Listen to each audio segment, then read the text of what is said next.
তো নমস্কার বন্ধুরা, বেঙ্গলি প্যাডাগজির অন্য একটা ক্লাসে আবারও আপনাদেরকে স্বাগতম জানাই।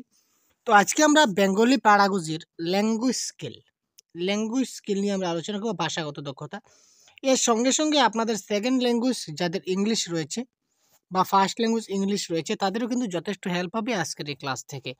কারণ প্যাডাগজি টপিকটা ইংলিশ এবং বাংলায় দুটো ল্যাঙ্গুয়েজে আমাদের আসে। বাংলা তো আপনার আছে তাই আপনি ভিডিওটা দেখছেন। আর যদি আপনার ইংলিশ থেকে থাকে এজ এ সেকেন্ড ল্যাঙ্গুয়েজ বা ল্যাঙ্গুয়েজ টু হিসাবে, তখন এই ক্ষেত্রেও আপনার যথেষ্ট হেল্প হবে এখান থেকে।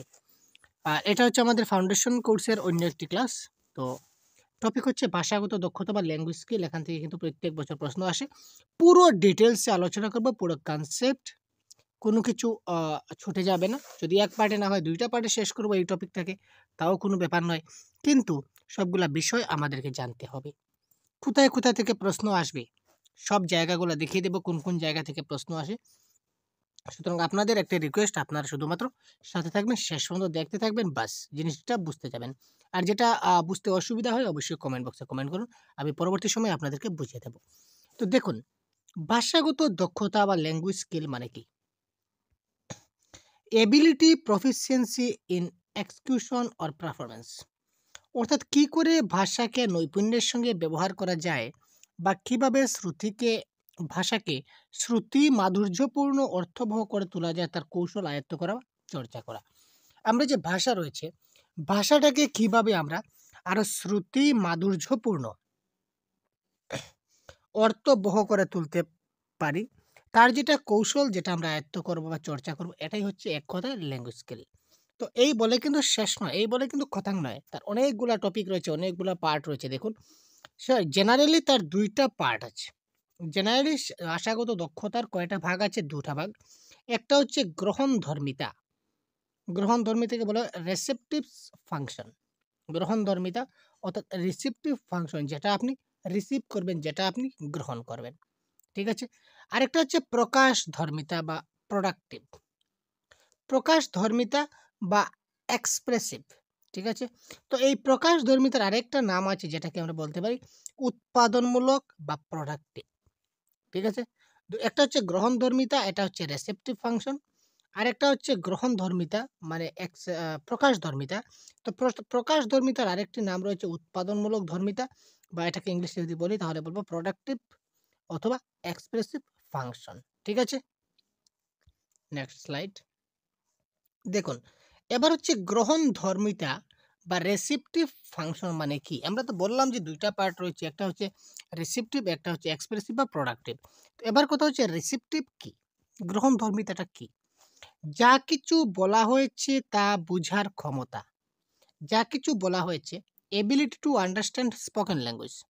অর্থাৎ একজনে কোনো একটা কিছু বলল, সেটা আমি বুঝার ক্ষমতা থাকতে হবে। এটা হচ্ছে গ্রহণধর্মিতা। তো আমি বুঝবো কি করে? একজনে একটা কথা বলেছে, সেটা আমি বুঝবো। যা কিছু বলা হয়েছে তা বুঝার ক্ষমতা। তো আমি বুঝবো কি করে বুঝবো? আমি যদি শুনি তাহলে না বুঝবো, অর্থাৎ শ্রবণ। আমি যদি শ্রবণ করি তাহলে না আমি বুঝবো। আমি এবার যা বলছি সেটা আপনি মনোযোগ সহকারে শুনছেন। আপনি শুনছেন গতিকে জিনিসটাকে বুঝতে পারছেন। যদি আপনি শুনতেন না তাহলে কিন্তু আপনি জিনিসটা বুঝতে পেতেন না। ঠিক আছে ভাই? ক্লিয়ার হচ্ছে? লিখিত ভাষাকে বুঝার ক্ষমতা। ঠিক আছে? Ability to understand written language. এটা হচ্ছে গ্রহণধর্মিতার ২টা ফাংশন। অর্থাৎ গ্রহণধর্মিতা মানে কি? কথার অর্থ হচ্ছে ability to understand spoken language. যা কিছু বলা হয়েছে তা বোঝার ক্ষমতা। তো যা কিছু বলা হয়েছে সেটা আমরা বুঝবো। কি করে বুঝবো? যদি আমি শ্রবণ করি বা শুনি তখন আমি বুঝবো। ঠিক আছে? তারপর হচ্ছে লিখিত ভাষাকে বুঝার ক্ষমতা।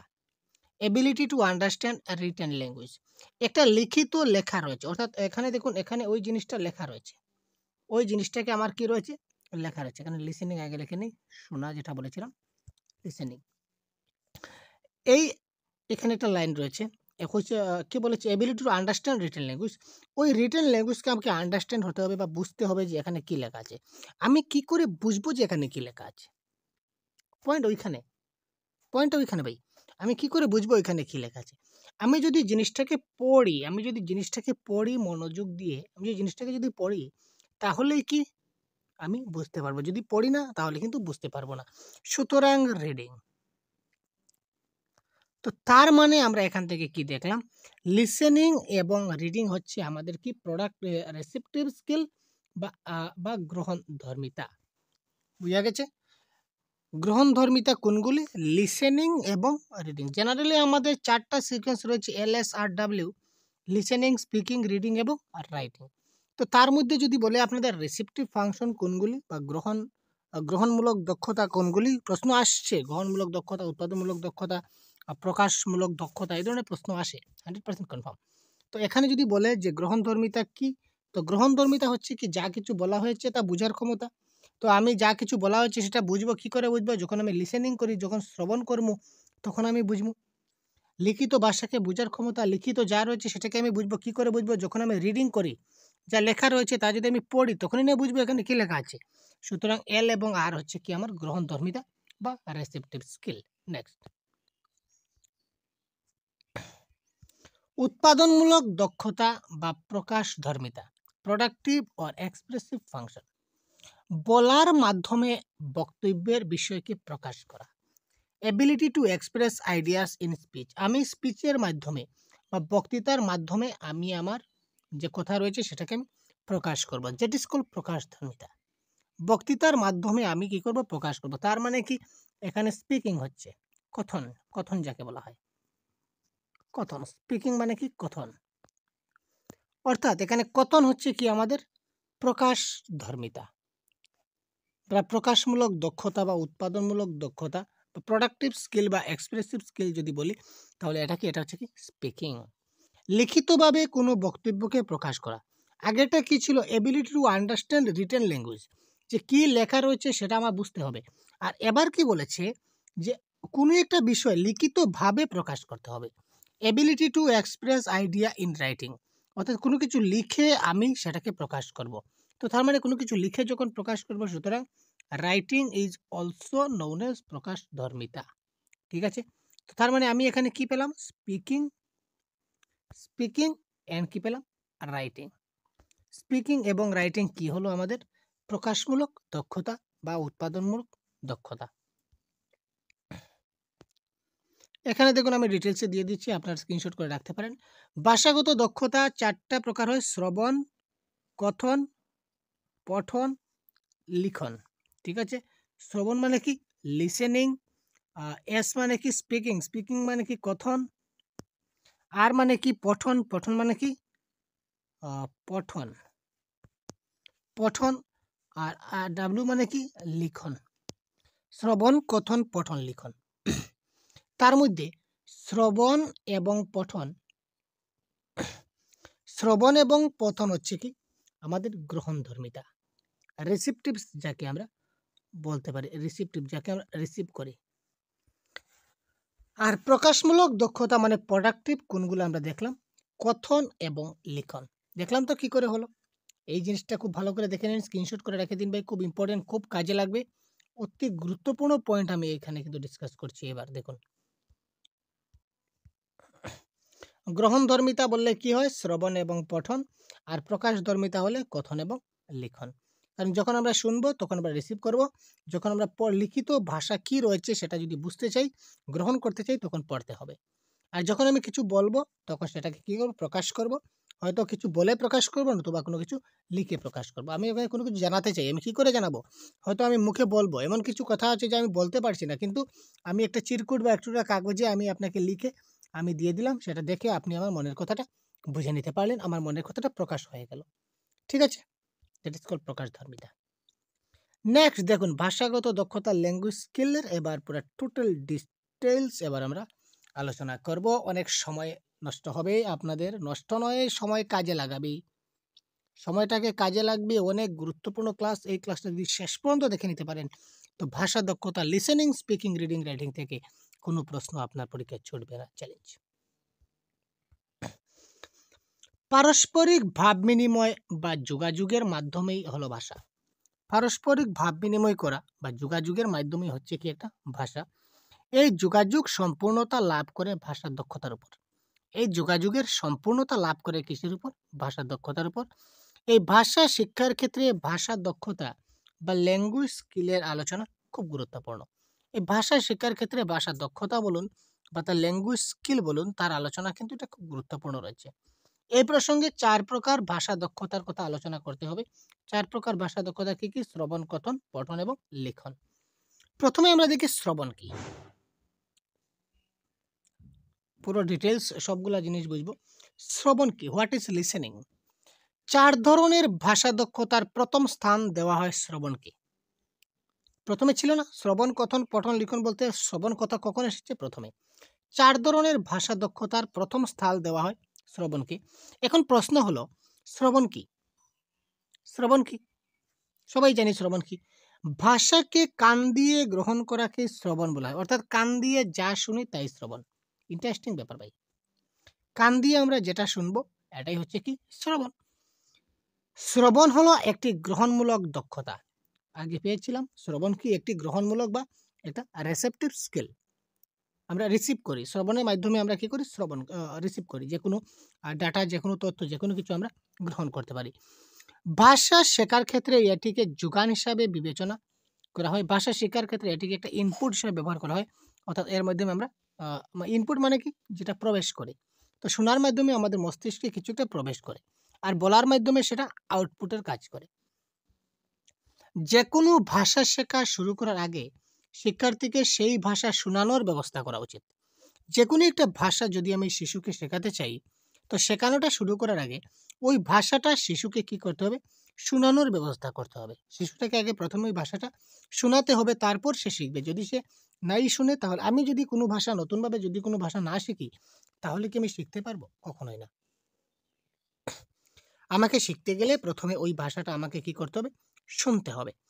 এই শ্রবণের অর্থ নিতান্ত কয়েকটি শব্দ বা সাউন্ড শোনা নয়, বরং অপরের বক্তব্য বোঝা। এই যে শ্রবণের অর্থ হচ্ছে আমি আপনার কাছ থেকে কয়েকটি শব্দ শুনে নিলাম বা এই শব্দের সাউন্ডগুলা শুনে নিলাম, এটাকে শ্রবণ নয়। বরঞ্চ আপনি কি বলছেন, আপনার সম্পূর্ণ বলাটা আমাকে বুঝতে হবে।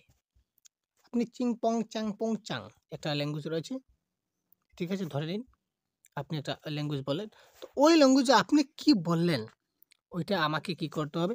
ভালো করে বুঝতে হবে যে আপনি কি বলছেন, ঠিক আছে? আমি আপোনাৰ ওচৰত এতিয়া লৈ আহিছোঁ এটা গুরুত্বপূর্ণ ক্লাস। এটা হচ্ছে আসামিস ল্যাঙ্গুয়েজে বলা।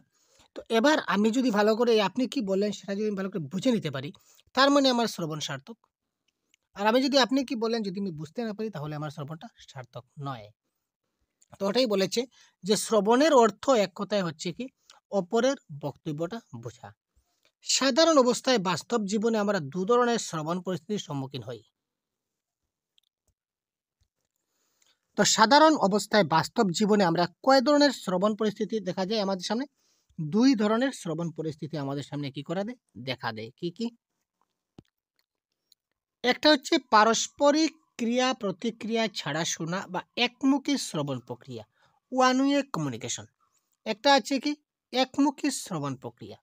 আরেকটা আছে কি? বোথ ওয়ে কমিউনিকেশন, পারস্পরিক ক্রিয়া প্রতিক্রিয়ার মাধ্যমে শোনা বা দ্বিমুখী শ্রবণ প্রক্রিয়া। মানে কি? বুঝলাম না। দেখি তো ভাই। একমুখী শ্রবণ প্রক্রিয়া বা ওয়ান ওয়ে কমিউনিকেশন মানে কি? এক্ষেত্রে আমরা কথা শুনলেও তার কোনো প্রতিক্রিয়া জানাতে পারি না। এস ফর এক্সাম্পল বেতার বা দূরদর্শন। যদি আপনি বেতার, বেতার মানে কি? রেডিও। যদি আপনি রেডিও বা টিভি দেখেন, রেডিওতে কি বলছে সেটা আপনি শুনতে পাচ্ছেন। অবশ্যই শুনতে পাচ্ছেন।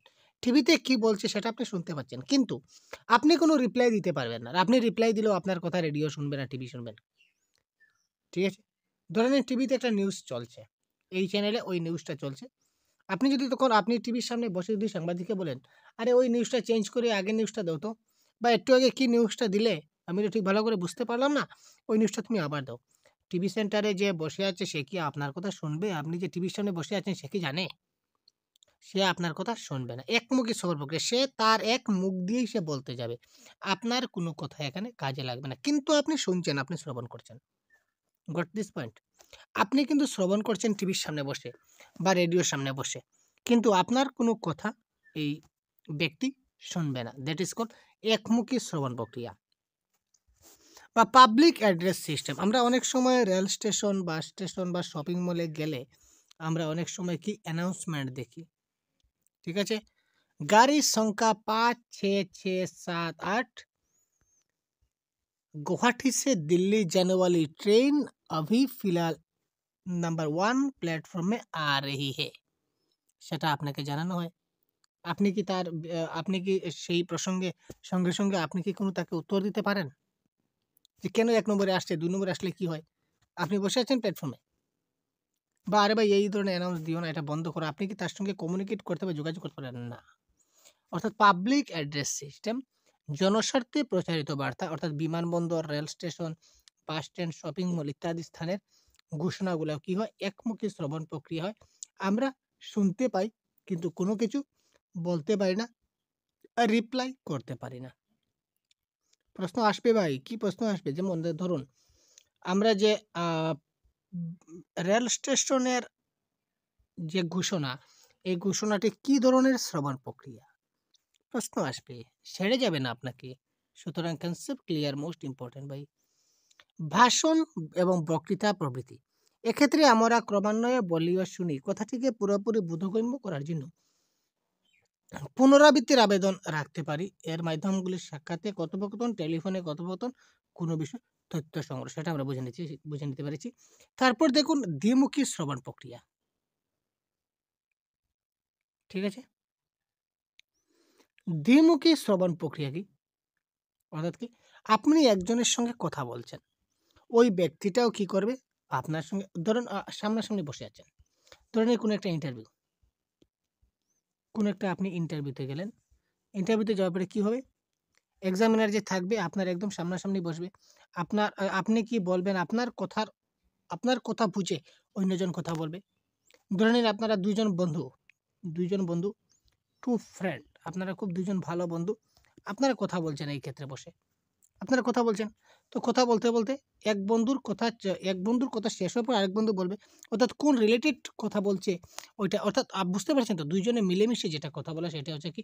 দ্বিমুখী শ্রবণ প্রক্রিয়া। তো শ্রবণ দক্ষতা অর্জনের গুরুত্ব এবং প্রয়োজনীয়তা কি রয়েছে, পুরো ডিটেলস জানবো। মানব শিশুর জন্মের পর থেকেই তার পরিচিত পরিবেশে বাবা মা ও পরিবারের অন্য সদস্যদের কথাবার্তা শুনে বিভিন্ন ধ্বনি ও শব্দ অনুকরণ করে। একটা শিশু তার জন্মের পর থেকেই তার পরিচিত পরিবেশ, অর্থাৎ মা বাবা এবং পরিবারের অন্য যে সদস্য রয়েছে তাদের কথাবার্তা শুনে এখান থেকে সে বিভিন্ন শব্দ, বিভিন্ন ধ্বনি সে কি করে? অনুকরণ করে। ধ্বনি থেকে শব্দ এবং ক্রমান্বয়ে শব্দ থেকে পূর্ণ বাক্য গঠন করে। ওই শিশুটা ধ্বনি থেকে শব্দ, তারপর ক্রমান্বয়ে শব্দ থেকে পূর্ণ বাক্য গঠন করে। বস্তুত নিজেকে প্রকাশ করার প্রয়োজনেই শিশু মাতৃভাষা শেখে এবং দক্ষতা অর্জন করে। আমরা বলতে পারি শিশুটা কি করে? নিজেকে প্রকাশ করার প্রয়োজনেই, অর্থাৎ সে কি প্রকাশ করবে সেটা প্রকাশ করার উদ্দেশ্যেই সে কি করে? তার মাতৃভাষা শিখে এবং তার দক্ষতা অর্জন করে। জীবনের বিভিন্ন ক্ষেত্রে তারা ভাষা দক্ষতাকে কাজে লাগিয়ে সৃজনশীল প্রতিভার বিকাশ এবং প্রকাশ ঘটায়। ঠিক আছে, তারা যে শ্রবণ দক্ষতার মাধ্যমে তারা কি করে? ভাষা শিখে, এবং সেই ভাষা শেখাটা তাদের পরবর্তী জীবনে তাদের সৃজনশীল প্রতিভার বিকাশে সাহায্য করে।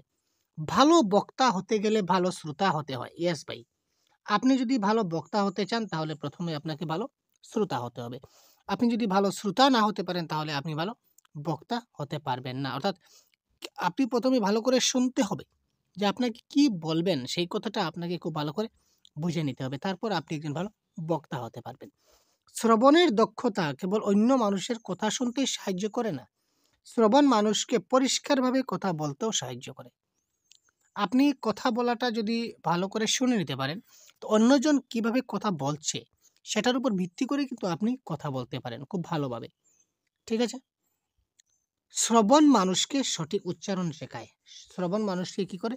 সঠিক উচ্চারণ শেখায়। উচ্চারণের ক্ষেত্রেও কিন্তু আমরা অনেক সমস্যায় পড়ি। অনেক ভাষার, অনেক ল্যাঙ্গুয়েজের অনেক সমস্যা রয়েছে যেটা শ্রবণ আমাদেরকে সাহায্য করে। শিক্ষার্থীরা সঠিকভাবে শ্রবণ দক্ষতা অর্জন করতে পারলে যে কাজগুলি সহজে করতে পারবে। শিক্ষার্থীরা সঠিকভাবে যদি শ্রবণ দক্ষতা অর্জন করতে পারে তাহলে কোন কাজগুলো সহজে করতে পারবে বলুন তো? বিভিন্ন ধ্বনি সহযোগে শব্দ এবং বাক্য গঠনে অভ্যস্ত এবং দক্ষ হয়ে উঠবে। বিভিন্ন ধ্বনি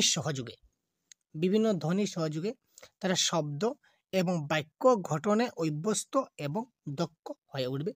শিখন কার্যক্রমে সাফল্য অর্জন করতে পারবে। শিখন যেটা কার্যক্রম রয়েছে ওই শিখন কার্যক্রমে তারা সাফল্য অর্জন করতে পারবে, অর্থাৎ শিখতে তারা খুব তাড়াতাড়ি শিখতে পারবে।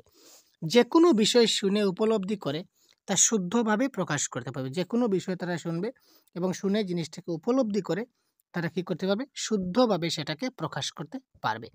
সৃজনশীল কর্মকাণ্ডে ভাষা ব্যবহারের মধ্য দিয়ে সে ভাষার ব্যবহারিক দক্ষতা অর্জন করবে। বক্তব্য পরিবেশনে যথার্থ স্বরপক্ষেপণ এবং দেহভঙ্গি প্রদর্শনে সক্ষম হবে। শ্রবণ দক্ষতা যদি ভালো করে অর্জন করতে পারে তো ওই জিনিসগুলো তারা খুব ভালো করে করতে পারবে। এবার দেখি শ্রবণ দক্ষতা অর্জনের শিক্ষার্থীদের সমস্যা কি। বিদ্যালয়ে শ্রবণের প্রতি তেমন দৃষ্টি দেওয়া হয় না। যে স্কুল কলেজগুলো রয়েছে বিদ্যালয়, এখানে শ্রবণের প্রতি তেমন দৃষ্টি দেওয়া হয় না। ঠিক আছে, তুমি বলো, তুমি লেখো, এটার উপরে বেশি দৃষ্টি দেওয়া হয়। তুমি কতটুকু শুনছো সেটার উপরে ডিপেন্ড দেওয়া হয় না বা তেমন দৃষ্টি দেওয়া হয় না স্কুল লেভেলে। যার কারণে শিশুরা শ্রবণ দক্ষতা অর্জন করতে তাদের সমস্যা দেখা দেয়। শ্রবণ দক্ষতা বৃদ্ধির সহায়ক উপকরণের অভাব। শ্রবণ দক্ষতা বৃদ্ধির জন্য যে সকল উপকরণের প্রয়োজন রয়েছে, শ্রবণ দক্ষতার যে টিএলএমগুলো রয়েছে স্পেশাল, এইগুলার কিন্তু অভাব রয়েছে। দীর্ঘ শ্রবণ এবং দীর্ঘ সময় ধরে শুনলে ক্লান্তি আসে, এটাও একটা প্রশ্ন। আমরা অনেকক্ষণ ধরে কোনো কিছু শুনলে বা আমাদের কি আসে, ক্লান্তি আসে, বোরিং, আমরা যেটা বলি বোরিং চলে আসে, ভালো লাগছে না এত লম্বা ক্লাস। যেমন আজকের ক্লাসটা আমরা দীর্ঘ করছি, আপনাদের বোরিং হয়তো অনেকের আসতে পারে, ভালো লাগছে না, কিন্তু ভাই একটু বোরিং ফিল না করে যদি শেষ পর্যন্ত দেখতে থাকুন তাহলে এখান থেকে কিন্তু আপনার যে প্রশ্নগুলো যে আসবে সিটেট পরীক্ষার কিন্তু বোরিং আপনার কেটে দেবে। শারীরিক সমস্যা এবং বধিরতা, কিছু ফিজিক্যালি কিছু সমস্যা থাকতে পারে বা কেউ হয়তো কানে কালা রয়েছে তারা শুনতে পাচ্ছে না, তাদের ক্ষেত্রে সমস্যা থাকতে পারে, বা প্রতিকূল পরিবেশ, তার শোনার জন্য এরকম তার কাছে কোনো পরিবেশ নাই। যে কোনো ভাষা শ্রবণের ক্ষেত্রে মনোযোগ ব্যাপারটি খুবই প্রয়োজনীয়। ইয়েস, ইয়েস, যে কোনো ভাষা শ্রবণের ক্ষেত্রে তার মনোযোগ বা অ্যাটেনশন ব্যাপারটি কিন্তু খুবই প্রয়োজনীয়। শ্রবণ দক্ষতার জন্য অনেক বেশি মনোযোগ দিতে হবে। শ্রবণ দক্ষতার জন্য তাকে কি করতে হবে, অনেক বেশি মনোযোগ দিতে হবে। মনোযোগ যদি ভালো করে না দিতে পারে তাহলে তার শ্রবণ দক্ষতা হলো না। শিশুদের শোনার দক্ষতা বাড়ানোর উপায় কি? শ্রবণ দক্ষতা বাড়ানোর উপায় কি? শ্রবণ দক্ষতা অর্জন করতে হলে মনোযোগ দিয়ে শুনতে হবে এবং শোনার আগ্রহ বাড়াতে হবে। শ্রবণ দক্ষতা যদি সে অর্জন করতে চায় তো শ্রবণ দক্ষতাটা অর্জন করতে হলে মনোযোগ দিয়ে শুনতে হবে এবং শোনার আগ্রহটা বাড়াতে হবে। শোনার আগ্রহটাকে বাড়াতে হবে। এজন্য গৃহ পরিবেশের নিকটজনের, বিশেষ করে মা বাবার ভূমিকা গুরুত্বপূর্ণ। এক্ষেত্রে তার গৃহ পরিবেশ রয়েছে, এক্ষেত্রে তার নিকটজনের যেটা বিশেষ করে তার মা বাবার ভূমিকা গুরুত্বপূর্ণ। মা বাবাই তাকে শোনার কাজে সাহায্য করতে পারেন অনেক বেশি। শিশুর ক্ষেত্রে তাদের কথা বলতে হবে এবং কথা বলার সুযোগ সৃষ্টি করতে হবে। শিশুর ক্ষেত্রে তাদের কথা বলতে হবে এবং কথা বলার সুযোগ সৃষ্টি করতে হবে। বিদ্যালয়ের আনুষ্ঠানিক পরিবেশে শিক্ষক সচেতনতার সঙ্গে আকর্ষণীয় করে পাঠ উপস্থাপন করবেন, যেন শিক্ষার্থীর কাছে বিষয়টি শুনতে ভালো লাগে এবং তারা উপলব্ধি করে আত্মস্থ করতে পারে। বিদ্যালয়ে আনুষ্ঠানিক পরিবেশে শিক্ষক কী করবেন, সচেতনতার সঙ্গে আকর্ষণীয় করে একটা পাঠ উপস্থাপন করবেন, যেন শিক্ষার্থীর কাছে বিষয়টা শুনতে কী লাগে, ভালো লাগে। বিদ্যালয়ে এমনভাবে শিক্ষক মহাশয় ক্লাস করবেন, একটা আকর্ষণীয় ক্লাস করবেন, অর্থাৎ শিক্ষার্থী শুনতে যাতে ভালো লাগে, শুনতে আরাম লাগে, এই ধরনের ক্লাস তিনি করবেন, যার ফলে শিক্ষার্থীরা কী করবে, তাদের শোনার প্রতি তাদের ইন্টারেস্ট বৃদ্ধি পাবে। শোনার ক্ষেত্রে শিক্ষার্থীরা কোনো সমস্যার সম্মুখীন হচ্ছে কিনা না সেই বিষয়ে শিক্ষককে দৃষ্টি দিতে হবে। শোনার ক্ষেত্রে, শ্রবণের ক্ষেত্রে শিক্ষার্থী তারা যে শুনছে, কানে শুনছে, এই ক্ষেত্রে শিক্ষার্থীর কোনো সমস্যা হচ্ছে কিনা না সেই বিষয়ে শিক্ষককে কী করতে হবে, দৃষ্টি দিতে হবে। এক্ষেত্রে শারীরিক, মানসিক বা পরিবেশগত সমস্যা থাকতে পারে, যেমন শিক্ষার্থীর শ্রবণ ইন্দ্রিয়ের ত্রুটি, অমনোযোগ, অনাগ্রহ, জড়তা, শঙ্কা প্রভৃতি। শিক্ষার্থী শুনতে পাচ্ছে কিনা না সেই বা শুনতে আরাম পাচ্ছে কিনা না, ভালো লাগছে কিনা না, এই দিকে শিক্ষক মশাই একটু গুরুত্ব দিতে পারেন। এক্ষেত্রে তার শারীরিক, মানসিক বা পরিবেশগত সমস্যা থাকতে পারে, যেমন শিক্ষার্থীর শ্রবণ ইন্দ্রিয়ের ত্রুটি। শ্রবণ ইন্দ্রিয় মানে কি, যেটি শুনতে পায় মানে কান, কানে সমস্যা রয়েছে। অমনোযোগ, তার কি রয়েছে, তার মনোযোগ নাই, শিক্ষক মশাই তাকে মনোযোগ দেবেন। অর্থাৎ তার মনোযোগ বৃদ্ধির জন্য যা করতে হবে। অনাগ্রহ, তার আগ্রহ নাই, তাকে আগ্রহ ইন্টারেস্ট বাড়াতে হবে তার শোনার প্রতি। জড়তা বা শঙ্কা, সে ভয় পাচ্ছে, তার ভয়টাকে কি করতে হবে? দূর করতে হবে। শিক্ষণ কার্যাবলীতে শোনার গুরুত্ব প্রয়োজনীয়তা উপলব্ধি করে শিক্ষককে অত্যন্ত সচেতনতার সঙ্গে এসব সম্ভাব্য সমস্যা চিহ্নিত করে শ্রবণ দক্ষতা অর্জনে শিক্ষার্থীদের সহায়তা। কারণ একজন শিক্ষক তিনি জানেন যে শ্রবণের কতটুকু গুরুত্ব রয়েছে, কতটুকু প্রয়োজনীয়তা রয়েছে। এই এজ এ শিক্ষক তিনি যেহেতু জানেন যে শোনার গুরুত্ব এবং অপ্রয়োজনীয়তা কতটুকু রয়েছে, ওই জিনিসটাকে উপলব্ধি করে শিক্ষককে অত্যন্ত সচেতনভাবে সেই সমস্যাটা সমাধান করে শ্রবণ দক্ষতা অর্জনে শিক্ষার্থীদের সহায়তা দিতে হবে। ভালোভাবে শোনার জন্য প্রয়োজনীয় পরিবেশ সৃষ্টি করে বিষয়বস্তু আয়ত্ত করার জন্য শিক্ষক অনুশীলন কার্যক্রমের ব্যবস্থা করবেন। ভালোভাবে শোনার জন্য প্রয়োজনীয় একটা পরিবেশ তিনি সৃষ্টি করবেন এবং বিষয়বস্তু আয়ত্ত করার জন্য শিক্ষক অনুশীলন কার্যক্রমের কি করতে পারেন? তিনি ব্যবস্থা। তো দেখুন, শ্রবণ সম্বন্ধে আমরা কোন কোন পয়েন্টগুলো দেখলাম, পয়েন্টগুলো একবার দেখে নিই। It helps in permanent learning, এটা পার্মানেন্টলি শিখনে আমাদের সাহায্য করে। যে জিনিসটা আমরা খুব ভালো করে শুনে নেব সেটা আমাদের মাথায় মস্তিষ্কে থাকবে, সেটা আমাদের শিক্ষা হয়ে গেল। It is fundamental to the entire process of mastering, পুরোপুরি আয়ত্ত করা। অ্যান্ড ইউজিং এ ল্যাঙ্গুয়েজ, যেটা আমরা খুব ভালো করে শুনে নেব সেটাকে আমরা পুরোপুরি আয়ত্ত করে নেব এবং সেটাকে আমরা ভাষায় ব্যবহার করতে পারি শ্রবণের মাধ্যমে। ইট helps to understand and act according to the emotional stage of the speaker. ঠিক আছে, অর্থাৎ সেই শোনার পর, একটা কথা শোনার পর সেই বক্তা কিভাবে কথা বলছেন, বক্তার যেটা ইমোশনাল স্টেটমেন্ট সেটা আমরা বক্তার সেই অভিনয় দেখে বা বক্তার কথাবার্তা শুনেই আমরা কিন্তু বুঝতে পারি বক্তার মনের কথা অনেক সময়। It is the stepping stone of action, yes বড়িয়া। It helps to communication purpose, it's বহুত বড়িয়া, এটা সবচেয়ে highlighted point. It helps to communication purpose, ঠিক আছে। এটা আমাদের কি করে? যোগাযোগ স্থাপনের একটা মাধ্যম। শ্রবণের মাধ্যমে আমাদের কি হয়? যোগাযোগ স্থাপনটা বিল্ড হয়, বড়িয়া হয়। আমরা যত ভালো যোগাযোগ ব্যবস্থা স্থাপন করতে পারবো তত আমাদের ক্ষেত্রে ততই মঙ্গল হবে, ভালো হবে। ঠিক আছে, আর সেই যোগাযোগ সম্পর্কটা স্থাপন করতে গেলে আমাদের লিসেনিং বা শ্রবণ অত্যন্ত জরুরি। তো শ্রবণের প্রকারভেদ আমরা আগে দেখলাম। দেখুন, ইন্টারেক্টিভ বা অ্যাক্টিভ আমরা আগে যে দেখেছিলাম সেটা দ্বিপাক্ষিক শ্রবণ। তারপর হচ্ছে নন ইন্টারেক্টিভ মানে একপাক্ষিক শ্রবণ, একটু আগে যেটা বলছিলাম। ইন্টারেক্টিভ শ্রবণ মানে কি? দ্বিপাক্ষিক শ্রবণ মানে কি? একজনের বার্তা অন্যজনের কাছে পৌঁছে যায়, একজনের বার্তা অন্যজনের কাছে পৌঁছে যায়, টু ওয়ে কনজারভেশন। আপনি আমাকে কিছু বলছেন, একদম সামনাসামনি ফেস টু ফেস বসে আছি, ঠিক আছে, সামনাসামনি বসে আছি, আপনি কিছু বলছেন, আমার কানে পৌঁছে গেল, আমার কাছে, আমি কিছু বললাম, আপনার কাছে পৌঁছে গেল। দ্যাট ইজ অল দ্বিপাক্ষিক শ্রবণ বা ইন্টারেক্টিভ শ্রবণ।